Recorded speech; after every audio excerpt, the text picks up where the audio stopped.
Hello friends, welcome to இது உங்கள் சமையல். இன்றைக்கி சூப்பரான ஒரு கிரேவிங்க. உங்கள் வீட்டுக்குள்ளே நுழையும் போதே இது வீடா இல்லை இது ஹோட்டலா அப்படின்னு நினைப்பாங்க. அந்த அளவுக்கு ஃப்ளேவர் வந்துகிட்டே இருக்கும். வாங்க இந்த கிரேவி எப்படி செய்யலான்னு சட்டுன்னு பார்த்துடலாம். ஒரு கடாய் எடுத்துக்கலாம். எடுத்துகிட்டு அதில் 2 டேபிள் ஸ்பூன் அளவு எண்ணெய் சேர்த்துக்கலாங்க.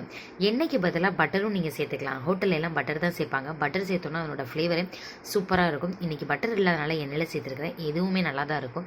ஒரே ஒரு பிரியாணி இலை, 2 இன்ச் அளவுக்கு கிராம்பு, 1 டீஸ்பூன் அளவு சீரகம், இது மட்டும் சேர்த்துக்கலாம். தாளிக்கிறதுக்கு இவ்வளோ தான். நல்லா பொரிஞ்சிடட்டும். அதுக்கப்புறம் ஒரே ஒரு பெரிய வெங்காயத்தை குட்டியாக கட் பண்ணியிருக்கிறேன், அதையும் சேர்த்துக்கலாம். நார்மலாக பார்த்தீங்கன்னா நம்ம கிரேவிக்கெலாம் நீளமாக போடுவோம். ஆனால் இந்த கிரேவிக்கு குட்டி குட்டியாக போட்டால் தான் டேஸ்ட் ரொம்ப நல்லா இருக்கும். அப்படியே அந்த மசாலாவை அப்படியே மிக்ஸ் ஆகி நல்லா இருக்குங்க. நல்லா கோல்டன் ப்ரௌன் கலரில் வரணும். பிரியாணிக்கெலாம் கலர் சேஞ்ச் ஆகும் இல்லையா, வெங்காயத்தை எப்படி சேஞ்ச் பண்ணுவோம் அந்த மாதிரி நீங்கள் கலர் சேஞ்ச் ஆகிற வரைக்கும் நீங்கள் வெயிட் பண்ணணும். அப்போ தான் டேஸ்ட் நல்லாயிருக்கும். இந்த கிரேவியோட டேஸ்ட்டே வெங்காயத்தில் வதக்கிறது தான் இருக்குது. 2 டீஸ்பூன் அளவு இஞ்சி பூண்டு பேஸ்ட்டும் சேர்த்துக்கலாம். இஞ்சி பூண்டு பேஸ்ட்டு ஃப்ரெஷ்ஷாக அரைச்சதாக சேர்த்துக்கோங்க. நீங்கள் முன்னாடி இருக்கிறது வேண்டாம். நான் கொஞ்சமாக சேர்த்துக்கணும் அப்படின்றனாலே தண்ணியாக சேர்த்துட்டேன். தண்ணி நிறைய ஊற்றினா அரைக்க வரும். அதனால் தண்ணி கொஞ்சம் கூடுதலாக சேர்த்துட்டு, ஆனால் 2 டீஸ்பூன் தான் இருக்கும்.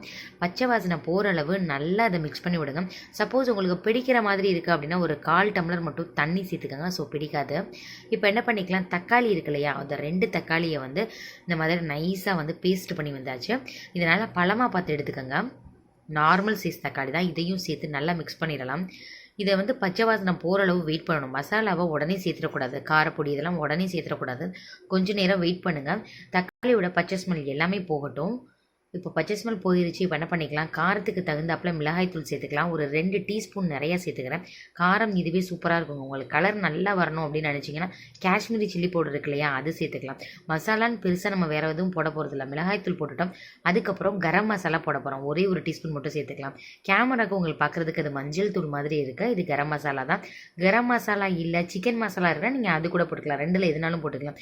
2 சேர்த்தாலுமே நல்லாயிருக்கும். 2 மசாலா பொடி தான் போடுறோம். ஆனால் டேஸ்ட்டே ரொம்ப டிஃப்ரெண்ட்டாக வருங்க. ரொம்ப நல்லாயிருக்கும். இப்போ இதுக்கு தேவையான அளவு தண்ணி சேர்த்துக்கலாம். மசாலாவோட பச்சை ஸ்மெல் எல்லாமே போகணும். அது வரைக்கும் ஒரு 2 நிமிஷம் வரைக்கும் இது நல்லா வதக்கி விடுங்க. இப்போவே ஃப்ளேவர் நல்லா வந்துட்டுருக்கு. பச்சை பட்டாணி இருக்கு இல்லையா, அதை வாங்கி நல்லா உரிச்சு வச்சுருக்கிறேன். 1 கப் அளவு அதையும் சேர்த்துக்கலாம். அதுக்கு முன்னாடி இந்த கிரேவிக்கு தேவையான அளவு உப்பு சேர்த்துக்கோங்க. இன்றைக்கி நைஸ் உப்பு தான் சேர்த்துருக்கேன். அளவு சொல்லணும் அப்படின்றதுனால 3/4 டீஸ்பூன் நைஸ் உப்பு சேர்த்துருக்கேங்க. ஸோ காரம் உப்பு இது எல்லாமே கரெக்டாக இருக்கும். இதே அளவில் நீங்கள் செஞ்சீங்க அப்படின்னா பார்க்குறதுக்கே டெம்டிங்காக இருக்குது. இப்போ என்ன பண்ணிக்கலாம், ஒரே ஒரு கப் மட்டும் பச்சை பட்டாணி சேர்த்துக்கலாம். ஃப்ரெஷ்ஷாக வாங்கின பட்டாணி சேர்த்துக்கணும். அப்போ தான் ரொம்பவே நல்லாயிருக்கும். நீங்கள் ட்ரையாக இருக்கும் இல்லையா, அது சேர்த்தோன்னா அந்தளவு நல்லா வராது. அதனால் பச்சை பட்டாணி சேர்த்துக்குங்க. இதையும் சேர்த்துட்டு இன்னும் கொஞ்சம் தண்ணி சேர்த்துக்கலாம். இன்னும் கொஞ்சம் திக்காக இருக்கு இல்லையா, கொஞ்சம் தண்ணி சேர்த்துக்கலாம். சேர்த்துட்டு ஒரு 4 நிமிஷம் மட்டும் இதை மூடி போட்டு மூட போகிறோம். ஸோ இதுவும் நல்லா வெந்துடும். வேகிற வரைக்கும் வெயிட் பண்ணுவோம். அதுக்கப்புறம் நம்ம அடுத்தது சேர்த்துக்கலாம். மூடி போட்டு தான் வேக வைக்கணும். இப்போ ஒரு 2 நிமிஷம் இருக்குங்க. எடுத்து பார்த்துடலாம். அடி பிடிச்சிருக்கான்னு அப்பப்போ பார்த்துக்கணும். நம்ம க்ளோஸ் பண்ணி வைக்கிறோம் இல்லையா, தண்ணி பத்தலைன்னா அடி பிடிச்சிரும். அதனால் அடி பிடிச்சிருக்கான்னு செக் பண்ணிக்கோங்க. ஸோ இது கரெக்டாக தான் இருக்குது. இன்னும் 2 நிமிஷம் மூடி போட்டு இதை அப்படியே மூடிடலாம். இந்த ஸ்டேஜ்லேயே காரம் உப்பு எல்லாம் கரெக்டாக இருக்கான்னு பார்த்துக்கோங்க. சப்போஸ் கம்மியாக இருந்தது அப்படின்னா நீங்கள் சேர்த்துக்கோங்க. எனக்கு கரெக்டாக இருக்குது. இன்னும் மூடி போட்டு 2 நிமிஷம் மூடிடலாம்.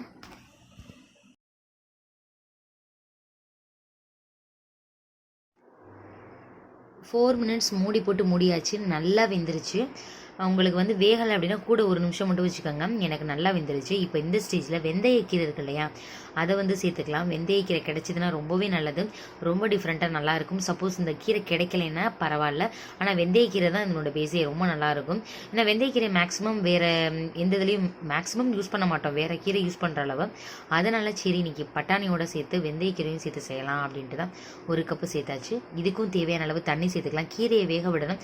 அப்படியே நம்ம அடுத்தடுத்து சேர்த்துருவோம்னா கீரை வேகாது இல்லையா, அதனால் ஒரு 2 நிமிஷம் மட்டும் மறுபடியும் இதை மூடி போட்டு மூடிடலாம். தண்ணி வேணும்னா கொஞ்சமாக சேர்த்துக்கோங்க. 2 நிமிஷம் ஆயிடுச்சு. கலர் நல்லா சேஞ்ச் ஆயிடுச்சு. பாருங்களேன், கொஞ்சமே திக்காயிடுச்சு. முதல்ல கொஞ்சம் லிக்யூடாக இருந்துச்சு. ஸோ மூடி போட்டு மூடவும் நல்லா திக்காயிடுச்சு. இலை எல்லாமே முழுசாக இருந்தது. அப்படியே நல்லா வெந்துருச்சு பாருங்கள். அதனால் நல்லா மடங்கிடுச்சு. இப்போ என்ன பண்ணிக்கலாம், தேங்காயை நல்லா வலுவலுன்னு அரைச்சி வச்சுக்கோங்க. அப்போ தான் நல்லாயிருக்கும். நீங்கள் திப்பி திப்பியாக அரைச்சிங்க அப்படின்னா அந்தளவு மசாலாவோட மிக்ஸ் ஆகாது. அதனால் நல்லா வலுவலுன்னு அரைச்சிக்கோங்க. இது எவ்வளோ இருக்கும் அப்படின்னு பார்த்தீங்கன்னா, ஒரு அரை மூடி தேங்காயில் பாதி இவ்வளோ தான் இருக்கும். உங்களுக்கு சப்போஸ் இது வந்து 2 பேத்துக்கு கரெக்டாக இருக்குங்க. உங்களுக்கு அதிகமாக வேணும்னா அப்படியே டபுள் பண்ணிக்கங்க. 4 பேர் சாப்பிட்ணும் அப்படின்னா கொடுத்துருக்குற அளவு அப்படியே எல்லாத்தையுமே டபுள் பண்ணிக்கோங்க. ஆனால் தாளிக்கிறது சேம் இருக்கட்டும், மிச்சது எல்லாத்தையும் டபுள் பண்ணிக்கோங்க. இப்போ நல்லா மிக்ஸ் பண்ணியாச்சு. கிரேவி பார்க்குறதுக்கே பாருங்களேன் ஒரு லைட் கலராக வந்துருச்சு, நல்லா இருக்குது. உங்களுக்கு கரம் மசாலாவோட ஃப்ளேவர் பிடிக்கும் அப்படின்னா லாஸ்ட்டு சேர்த்துக்கோங்க, இல்லைன்னா விட்டுருங்க. அப்புறம் ட்ரையான அதாங்க கசூரி மேத்தி ட்ரையாக இருக்குள்ளே வெந்தயக்கீரை, அந்த இதையும் லாஸ்ட்டு சேர்த்தா தான் ஃப்ளேவர் ரொம்பவே நல்லா வரும். இல்லை உங்கள்கிட்ட இந்த இலைலாம் எதுவுமே இல்லைனாலும் பரவாயில்ல, வெறும் பட்டாணியை வச்சு நீங்கள் செஞ்சாலுமே டேஸ்ட்டு ரொம்ப நல்லாயிருக்கும். வெந்தயக்கீரை வந்து சேர்க்க மாட்டோம் அப்படிங்கிறதுனால 1 கப்பு நான் அதில் சேர்த்தேன், இல்லைன்னா பரவாயில்லைங்க. இதை வந்து சப்பாத்தி பூரி எல்லாத்துக்கூடையுமே சூப்பராக இருக்கும். இப்போ நான் கசூரி மேத்தி தான் சேர்த்துட்ருக்கேன், கையில் நல்லா க்ரஷ் பண்ணி சேர்த்துக்கோங்க. அவ்வளோதாங்க, நம்ம தேங்காயை சேர்த்துட்டு ரொம்ப நேரம் கொதிக்க வைக்கக்கூடாது. சப்பாத்தி பூரி அப்புறம் தயிர் சாதத்துக்கு ஸ்பெஷலாக சூப்பராக இருக்கும். அவ்வளோதாங்க, ஆஃப் பண்ணிடலாம்.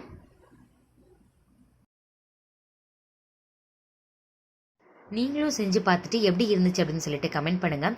வேறு எந்த மாதிரி வீடியோஸ் வேணும் அப்படின்னு சொல்லிட்டு அதையுமே கமெண்ட் பண்ணுங்கள். சப்பாத்திக்கு சைட் டிஷ் அப்படின்னு சொல்லிட்டு ஏகப்பட்ட சைட் டிஷ் நம்ம சேனலில் ஏற்கனவே போட்டாச்சு. நீங்கள் பார்க்கல அப்படின்னா டெஸ்கிரிப்ஷன் பாக்ஸில் லிங்க் தரேன், அங்கே போய் பாருங்கள். இந்த வீடியோ உங்களுக்கு பிடிச்சிருந்துச்சுன்னா மறக்காமல் இது உங்கள் சமையலுக்கு சப்ஸ்கிரைப் பண்ணுங்கள். இந்த வீடியோ பர்டிகுலராக இந்த வீடியோ பிடிச்சிருந்துச்சுன்னா இந்த வீடியோவுக்கு கீழே வந்து தம்ஸ் அப் இருக்கும், ஸோ லைக் பண்ணிடுங்க. நீங்கள் கொடுக்குற லைக் வந்து எனக்கு அடுத்த வீடியோ போடுறதுக்கு இன்னும் கொஞ்சமே பூஸ்டாக இருக்கும். தேங்க்யூ ஃப்ரெண்ட்ஸ், பாய்.